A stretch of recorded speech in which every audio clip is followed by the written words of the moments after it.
Hey everyone, this is Ryan over at Alleviate Financial Solutions. Today's video is going to be something a little bit different, but I want to talk to you about something that we've created that's really cool. It's a debt settlement calculator. And if you go to our homepage here, if you're looking at the computer screen or watching the video, you can go to our website, alleviatefinancial.com.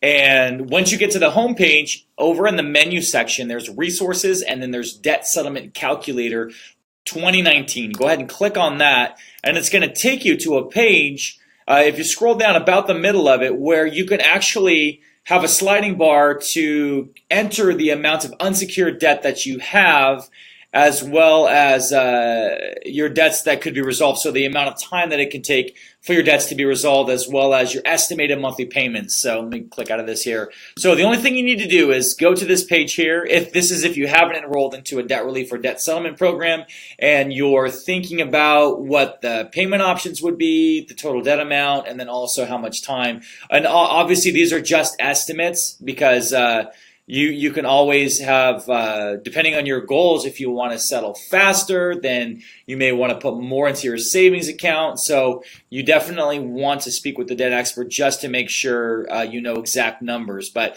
use the sliding scale here, and let's say if we go to, I'm going to slide this to, let's say 20,100, and then here it says your debts could be resolved in 42 months, and your estimated total payment right here on the right side, $378.50 or $426.36. So it's a very simple tool, but I'm very excited about it. I just wanted to show it to you. Feel free to share it with anybody who's curious about debt relief or debt settlement. And if you have any questions, if you're in financial hardship, if you're struggling to make your minimum payments, make sure you reach out to us at alleviatefinancial.com to see if we can help you out. We'll talk to you soon. Thanks. Bye.